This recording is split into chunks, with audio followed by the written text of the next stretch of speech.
بسم الله الرحمن الرحيم. أعزائي وأبنائي طلاب أولى ثانوي، تعالوا مع مستر تيسير نشرح ونفهم ونكمل حل أسئلة كتاب الامتحان في الكيمياء الترم الثاني 2023. احنا كنا واقفين عند الصفحة رقم 25. السؤال رقم 6. صلى على النبي ويلا نبدأ.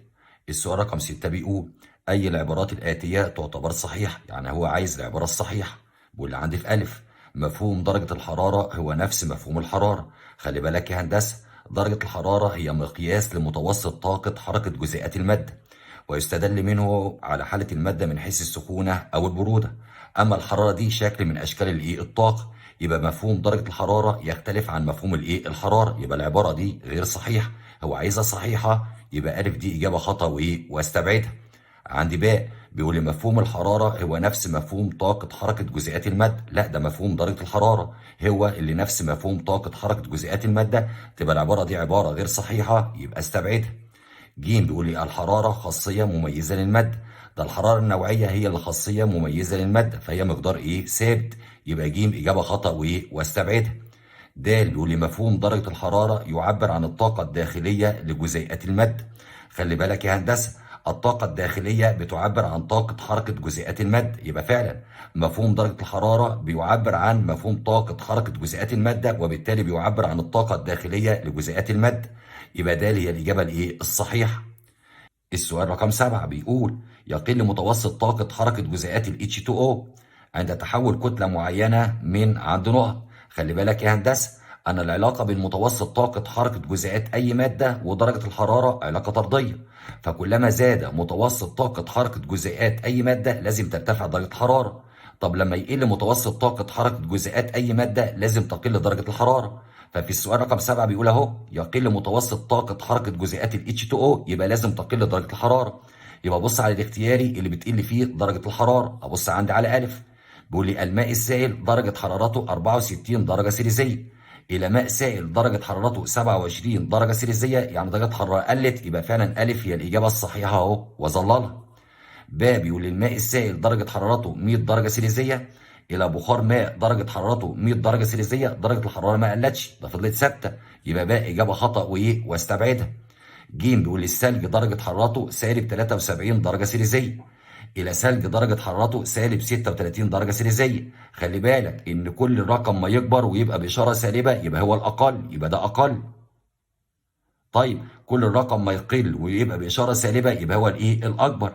يعني معنى كده إن درجة الحرارة ارتفعت، يعني سالب 36 درجة سيليزية أكبر من سالب 73 درجة سيليزية. أنا عايز درجة الحرارة تقل، يبقى ج إجابة خطأ واستبعدها. د بيقول لي الثلج درجة حرارته 0 درجة سيليزية إلى ماء درجة حرارته 0 درجة سيليزية، درجة الحرارة فضلت ثابتة ما قلتش، يبقى ده الإجابة خطأ واستبعدها. السؤال رقم 8 بيقول لي الكيلو صار من وحدات قياس كمية الحرارة ويعادل عند نقط، ومدينا عندي الاختيارات اهو، مدينا عندي بالجول اهو وبالكيلو جول. انا عايز بقى احول من الكيلو صار للجول. يبقى اول حاجة ده عندي كيلو كالوري اللي هو كيلو صار، احوله الاول لمين؟ للكالوري. طيب وبعد كده احوله لمين؟ للجول. طيب عشان احول من كيلو كالوري للكالوري لازم اضرب في 1000، او اضرب عندي في 10 اس كام؟ اس 3.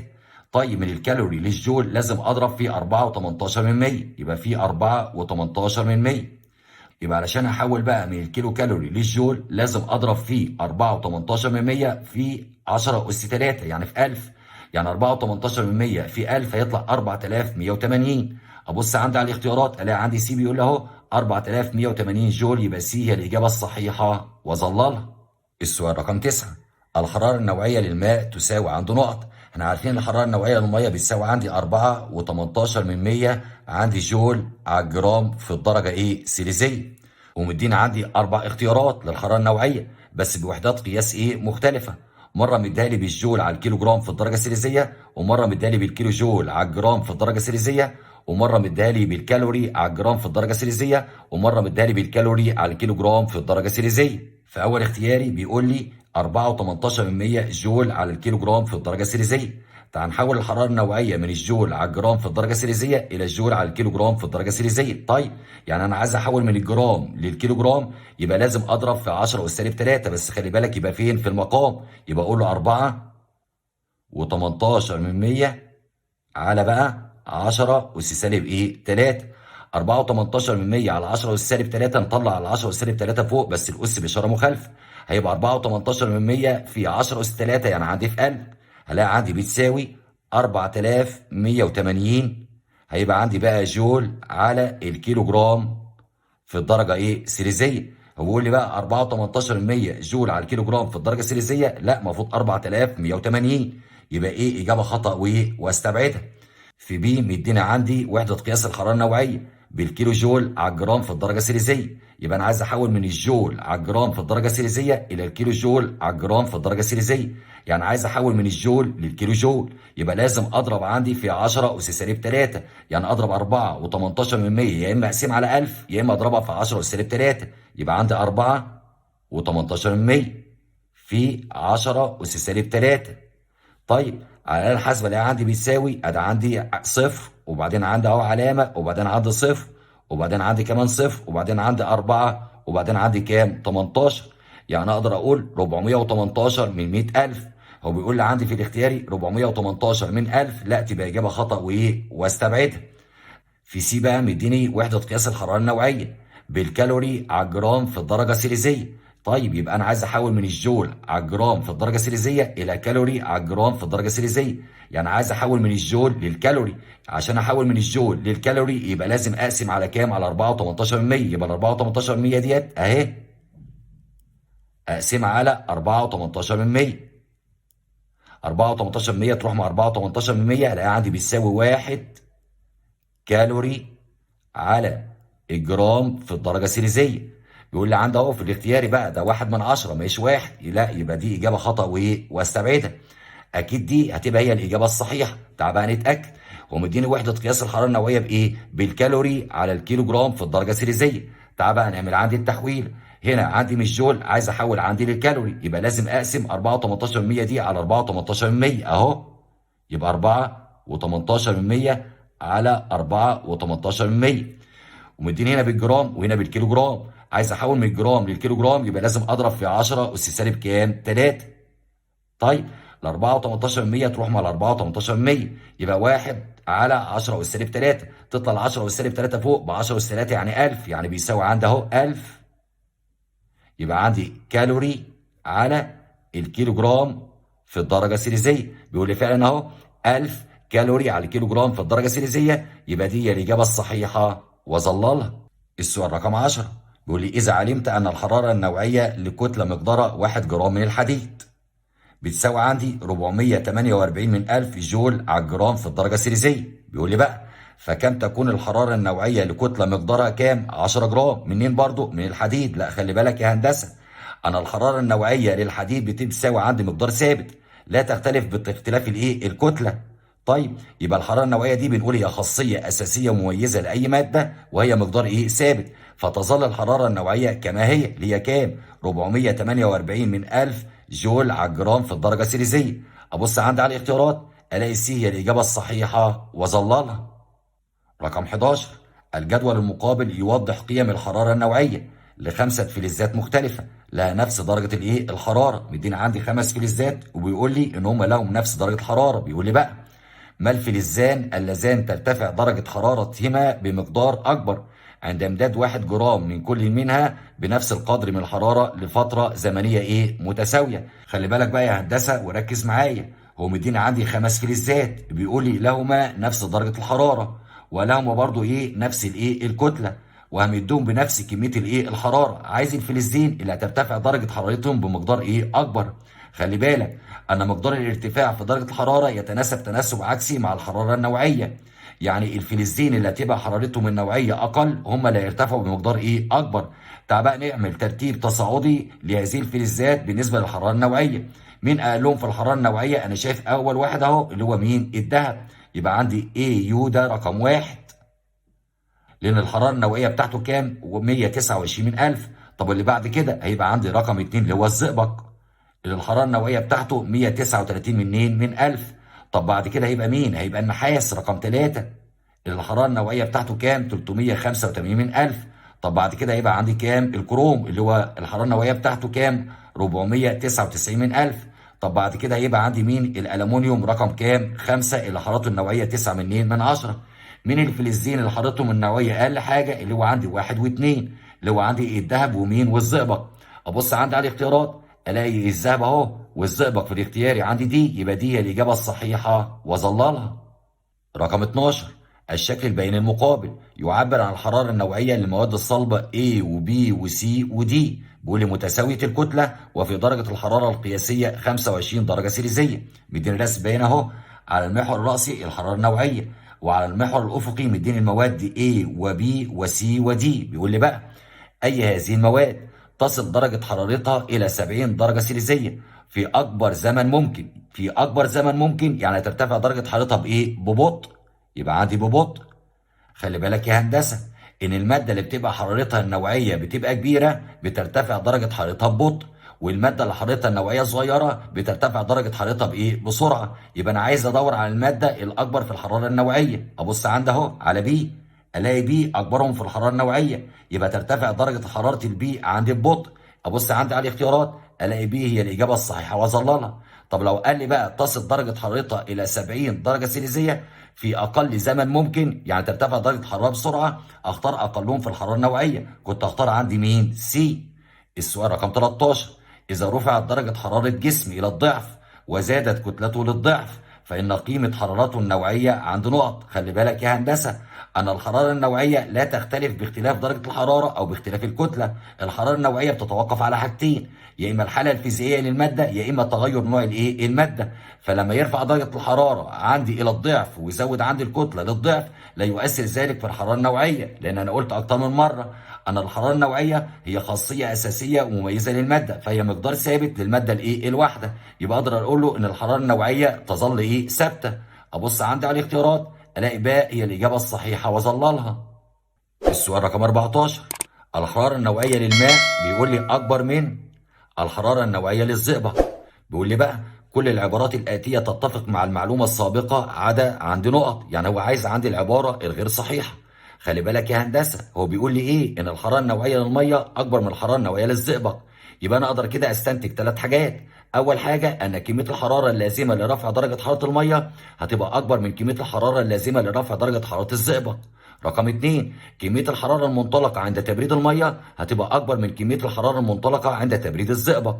رقم 3، لو أنا مديته بنفس كمية الحرارة هلاقي مقدار الارتفاع في درجة حرارة الزئبق أكبر من مقدار الارتفاع في درجة حرارة الإيه؟ المية. يعني درجة الحرارة النهائية للزئبق هتبقى أكبر من درجة الحرارة النهائية لمين؟ للمية. تعال نبص عندي على الاختيارات. عندي في ألف بيقول لي كمية الحرارة اللازمة لرفع درجة حرارة 10 جرام من الماء بمقدار 15 درجة سيليزية. بيقول له اهو أكبر منين؟ من تلك اللازمة لرفع درجة حرارة نفس الكتلة من الزئبق بنفس القدر من درجات الحرارة. العبارة دي عبارة صحيحة، يعني تتفق مع المعلومة السابقة. بيقول لي عندي عدد، يبقى ألف إجابة خطأ وإيه؟ واستبعدها. عندي باء بيقول لي كمية الحرارة المنطلقة عند خفض درجة حرارة 20 جرام من الماء بمقدار 10 درجات سيليزية أكبر من، بيقول له اهو أكبر منين؟ من تلك المنطلقة عند خفض درجة حرارة نفس الكتلة من الزئبق بنفس القدر من درجات الحرارة. طالما قال لي أكبر تبقى العبارة دي عبارة صحيحة، يعني تتفق مع المعلومة السابقة. بيقول لي عندي عدد، يبقى باء إجابة خطأ وإيه؟ واستبعدها. جيم بيقول لي كمية الحرارة المنطلقة عند خفض درجة حرارة 100 جرام من المية من 80 درجة سيليزية إلى 20 درجة سيليزية، يعني الفرق بينهم وبين بعض كام؟ 60 درجة سيليزية أهو. بيقول لي بتساوي مين؟ كمية الحرارة المنطلقة عند خفض درجة حرارة نفس الكتلة من الزئبق من 80 درجة سيليزية إلى 20 درجة سيليزية، يعني الفرق 60 درجة سيليزية. لا، المفروض إن كمية الطاقة المنطلقة في حالة المية تكون أكبر من كمية الطاقة المنطلقة في حالة الزئبق. هو بيقول لي عندي تساوي، لا يبقى ده خطأ. يبقى فعلا العبارة دي لا تتفق مع المعلومة الإيه؟ السابقة. يبقى ج هي الإجابة الصحيحة وظللها. د بيقول لي عند تسخين كتلتين متساويتين لكل من الماء والزئبق لهما نفس درجة الحرارة الابتدائية بنفس القدر من كمية الحرارة، فإن درجة الحرارة النهائية للزئبق تكون أكبر مما للماء. فعلا هتبقى درجة الحرارة النهائية للزئبق أكبر من درجة الحرارة النهائية للمية، لأن الحرارة النوعية للزئبق أقل من الحرارة النوعية للمية. يعني العبارة دي تتفق مع المعلومة السابقة. هو بيقول لي عندي عدد، يبقى ده الإجابة خطأ واستبعدها. رقم 15 بيقول لي جسمان لهما نفس الكتلة اكتسبا نفس كمية الحرارة فكان الارتفاع في درجة حرارة الجسم الثاني ضعف الارتفاع في درجة حرارة الجسم الأول. يعني مقدار الارتفاع في درجة حرارة الجسم الثاني أكبر من مقدار الارتفاع في درجة حرارة الجسم الأول بمقدار كام؟ الضعف. يبقى معنى كده إن الحرارة النوعية للجسم الثاني أقل من الحرارة النوعية للجسم الأولاني، لأن العلاقة بين مقدار الارتفاع في درجة الحرارة والحرارة النوعية علاقة عكسية. طيب هو مقدار الارتفاع زاد بمقدار كام؟ الضعف. يبقى الحرارة النوعية للجسم الثاني أقل من الأولاني بمقدار مين؟ النصف.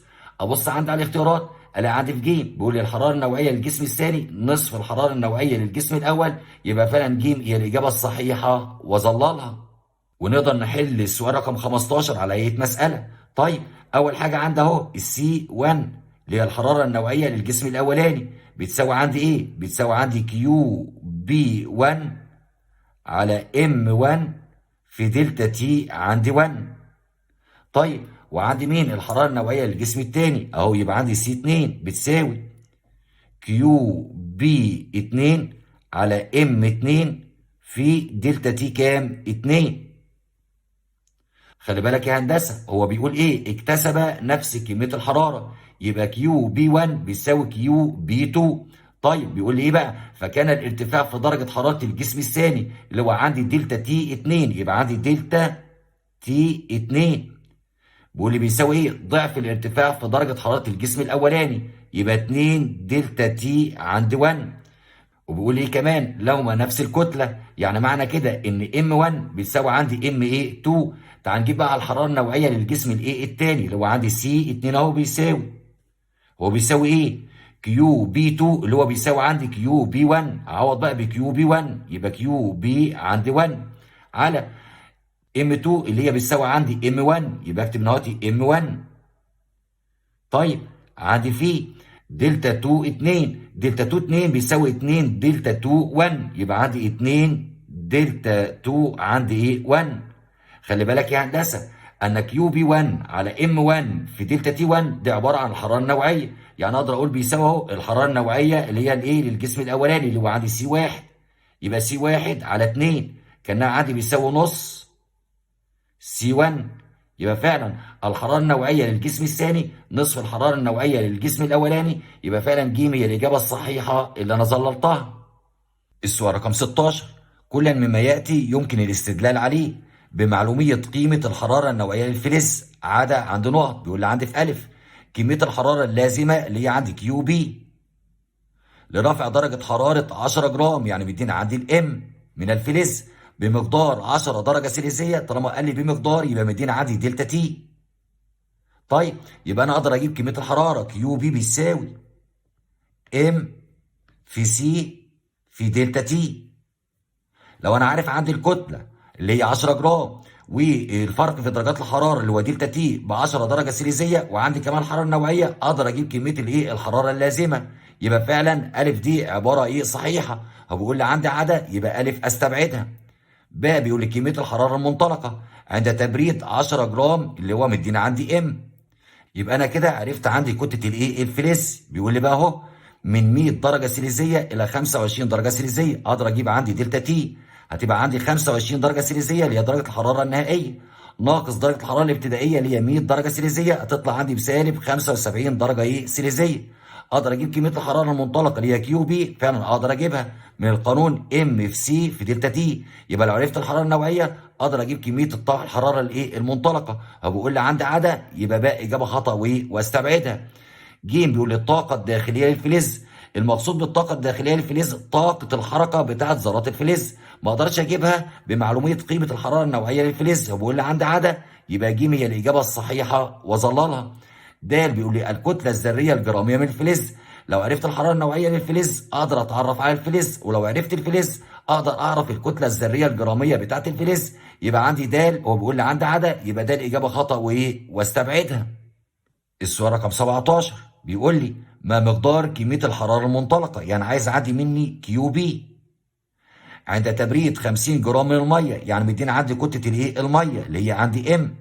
بيقول لي من كام؟ من 20 درجه سيليزيه يبقى عندي تي 1 الى 10 درجه سيليزيه، يعني مدينا عندي تي 2، يعني مديني درجه الحراره الابتدائيه ودرجه الحراره النهائيه. هو عايز مني بقى كميه الايه الحراره المنطلقه اللي هي كيو بي. كيو بي بتساوي ام في سي في دلتا تي.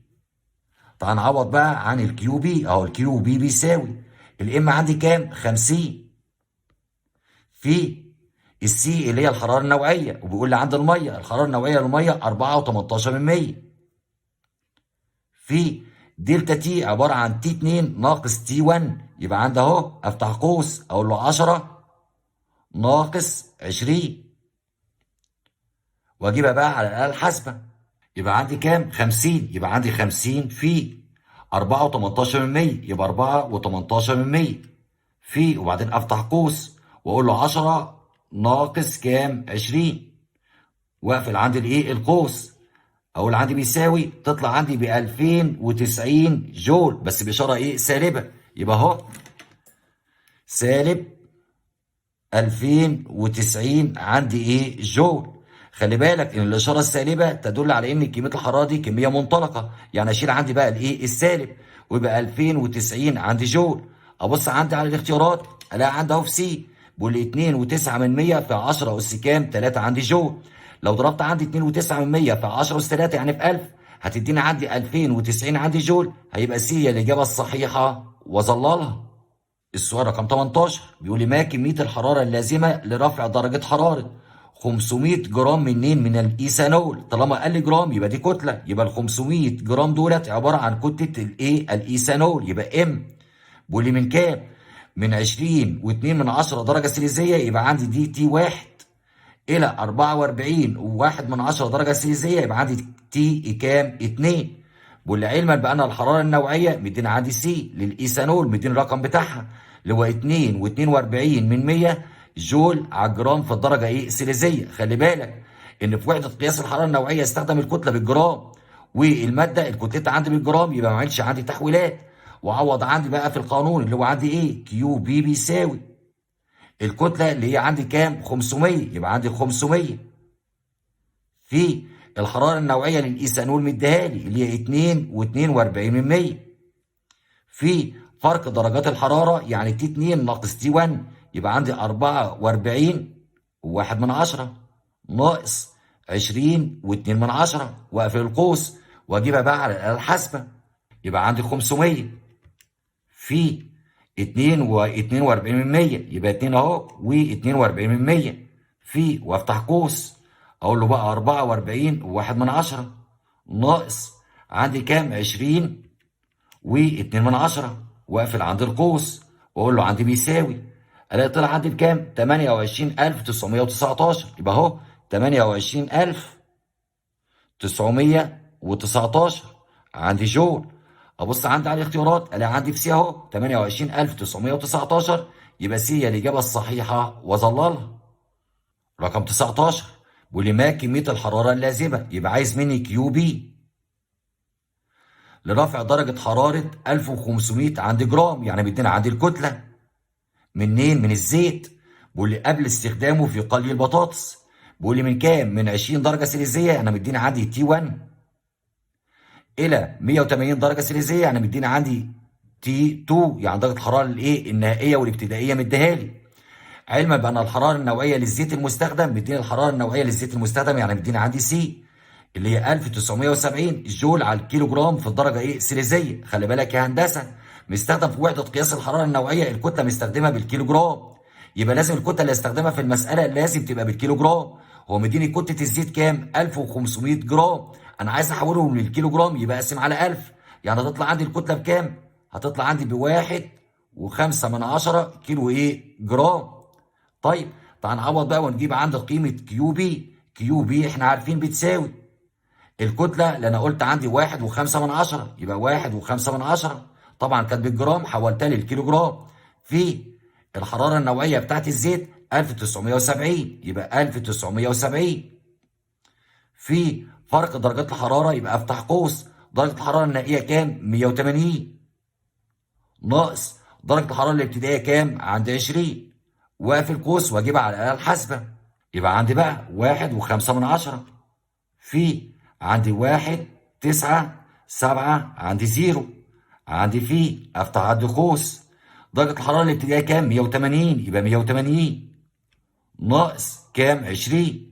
وبعدين اقفل القوس واقول له بيساوي، طلع عندي اهو 472800. تعال نكتبها اهو، 472800 عندي ايه؟ جول. ابص بقى على الاختيارات، الاقي عندي في بي اهو بيقول لي 4728 في 10 اس 2.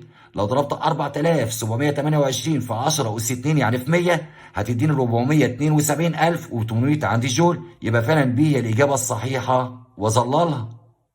السؤال رقم 20، إذا كان مقدار الطاقة الحرارية التي يكتسبها 30 جرام من الزيت، مدينا عندي كتلة الزيت أهو، لرفع درجة حرارته بمقدار 70 درجة سيليزية. طالما قال لي بمقدار 70 درجة سيليزية يبقى مدينا عندي دلتا تي اللي هو مقدار الارتفاع في درجة حرارة الزيت. بيقول لي إيه؟ يساوي نفس مقدار الطاقة الحرارية، يعني كيو بي هنا بتاعت الزيت بتساوي كيو بي هنا التي يكتسبها مين؟ بيقول لي 40 جرام من المية، يبقى عندي ال 40 جرام من المية دي كتلة المية لرفع درجة حرارته بمقدار كام؟ 20 درجة سيليزية. يبقى مدينا عندي الدلتا تي بتاع مين؟ المية. بيقول لي بقى فكم تكون الحرارة النوعية للزيت؟ خلي بالك بقى يا هندسة، انت أول حاجة هتبدأ في المسألة دي من الآخر، هتجيب كمية الطاقة الحرارية التي يكتسبها مين؟ الماء.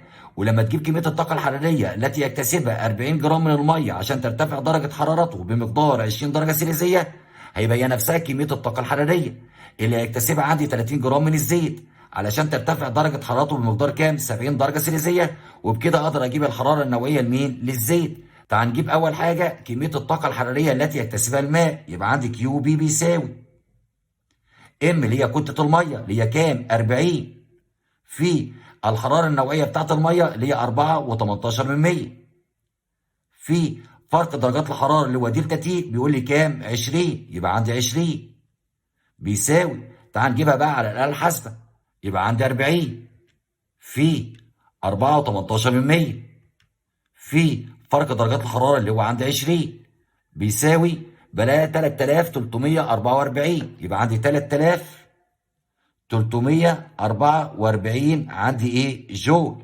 يبقى كمية الطاقة الحرارية اللي هيكتسبها المية هي نفسها كمية الطاقة الحرارية اللي هيكتسبها عندي الزيت. يبقى عندي كيو بي للزيت اهو بيساوي ام في سي في دلتا تي. انا عرفت قيمه كيو بي اللي هي كام؟ 3344. يبقى 3344 بيساوي عندي كتله الزيت 30، يبقى عندي 30 في الحراره النوعيه عندي للزيت عايزها اللي هي عندي سي في فرق درجات الحراره بتاعت عندي الزيت اللي هي دلتا تي اللي هي كام؟ 70، يبقى عندي 70. يبقى كله معلوم ما عدا الحراره النوعيه، يبقى عندي سي بتساوي شرطة عندي كسر، هيبقى بيساوي عندي كام؟ 3344. 3344 على 30 في كام؟ في 70.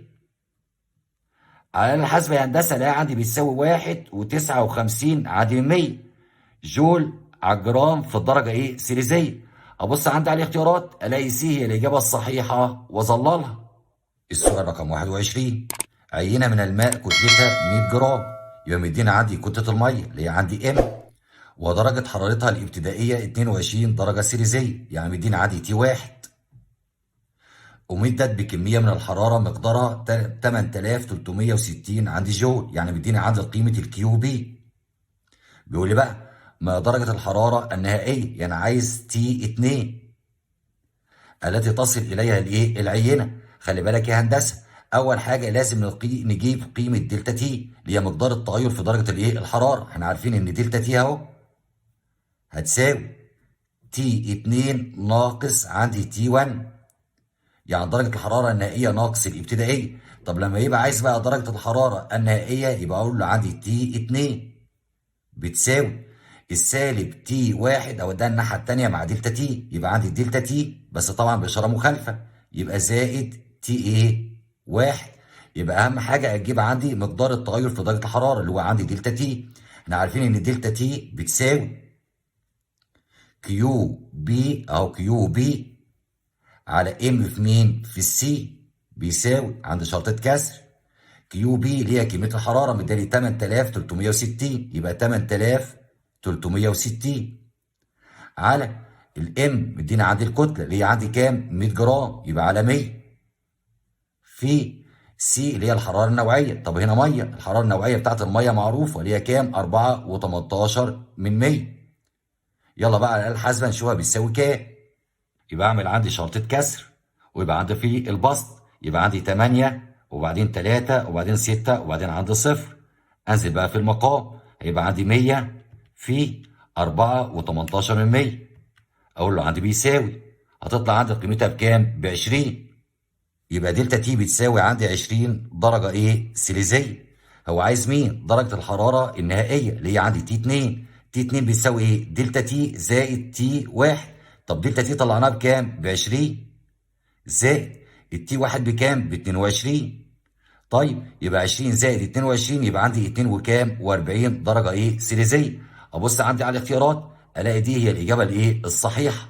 22 كره من النحاس كتلتها 200 جرام، مدينا عندي الكتله اللي هي عندي ام، سخنت باكتساب كميه من الحراره مقدارها 4928 عندي جول، يعني مدينا عندي قيمه الكيو بي، حتى اصبحت درجه حرارتها 80 درجه ايه؟ سيليزيه. يعني دي مديني درجه الحراره النهائيه تبقى عندي تي 2. فاذا كانت الحراره النوويه للنحاس مديني عندي الحراره النوويه للنحاس اللي هي عندي سي. طيب بيقول لي بقى ايه؟ فما درجه الحراره الابتدائيه؟ يعني عايز تي ايه؟ تي 1.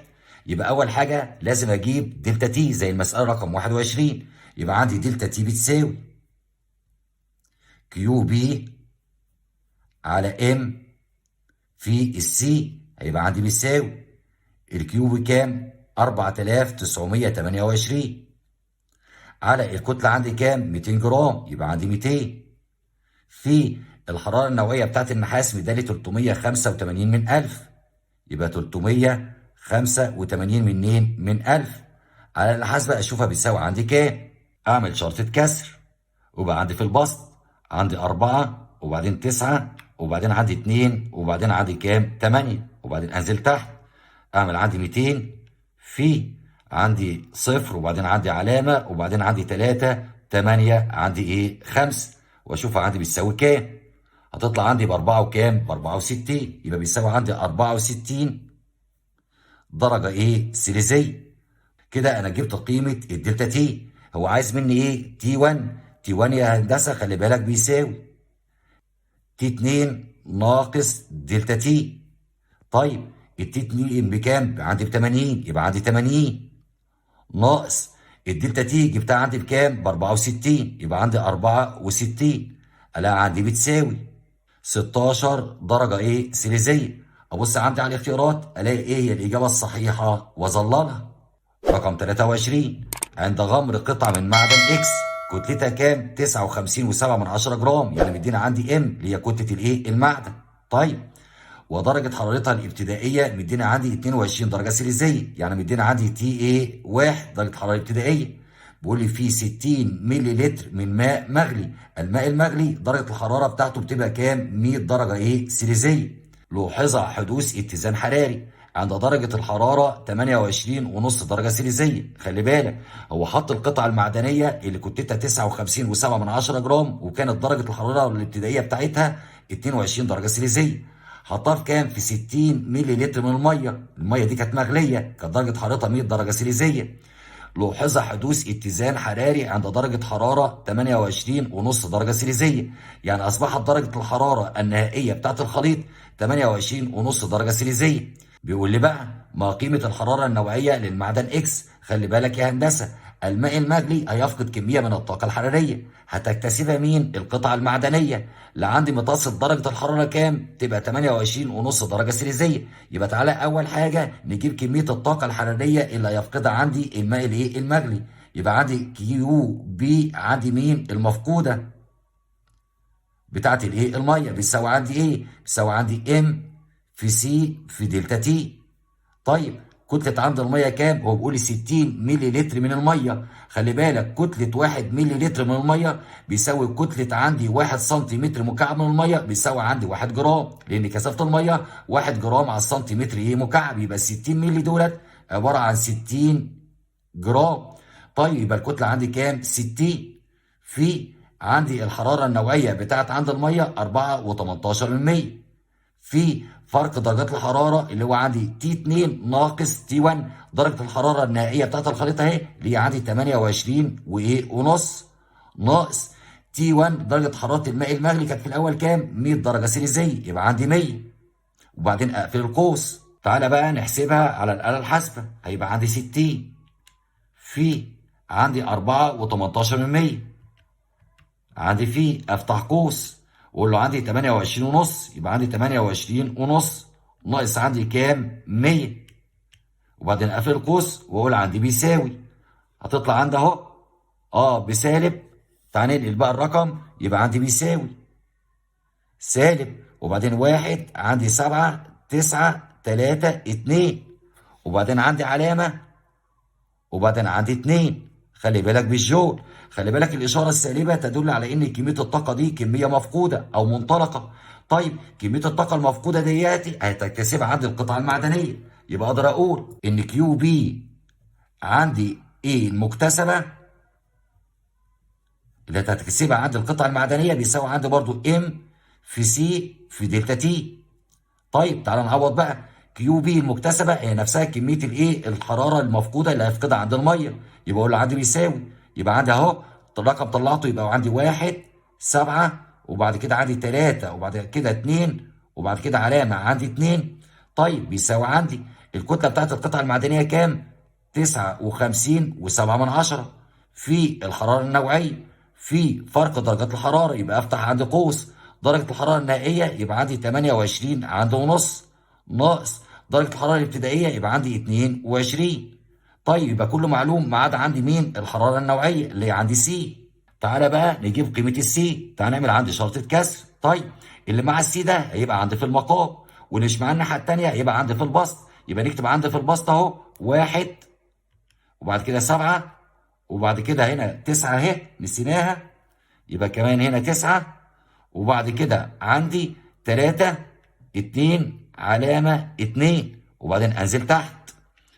طيب هيبقى عندي كام في تحت في المقام؟ 59.7، يبقى عندي 5 9 علامة عندي 7 وبعدين اقول له فيه وبعدين افتح عندي قوس واقول له 28 ونص وبعد كده ناقص 22 وبعد كده اقفل عندي القوس واقول له عندي بيساوي. الاقي عندي بيساوي 46 و21 من 100. ابص عندي على الاختيارات الاقي عندي في سي بيقول لي اهو 46 و21 من 100 جول على الجرام في الدرجه السيليزيه، يبقى سي هي الاجابه الايه؟ الصحيحه. السؤال رقم 24. ما درجة حرارة الخليط المكون منين؟ من 100 جرام ماء درجة حرارته 15 درجة سيليزية مع 250 جرام من ماء درجة حرارته 50 درجة سيليزية في وضع يفترض أنه نظام معزول. خلي بالك أنا عندي مية سخنة درجة حرارتها 50 وعندي مية باردة درجة حرارتها كام؟ 15. المية السخنة هتفقد كمية من الطاقة الحرارية للمية الايه؟ الباردة اللي هم ال 100 جرام دولت من المية الباردة لحد ما تتساوى درجة الحرارة بتاعة الخليط. هو عايز بقى درجة حرارة الايه؟ الخليط. يبقى خلي بالك ان ال 250 جرام من المية هيفقدوا كمية من الطاقة الحرارية، هتكتسبهم عندي كام؟ 100 جرام منين؟ من المية اللي درجة حرارته كام؟ 15 درجة سيليزية، وتبقى كمية الطاقة المكتسبة بتساوي كمية الطاقة الايه؟ المفقودة، ولكن بإشارة ايه؟ سالبة.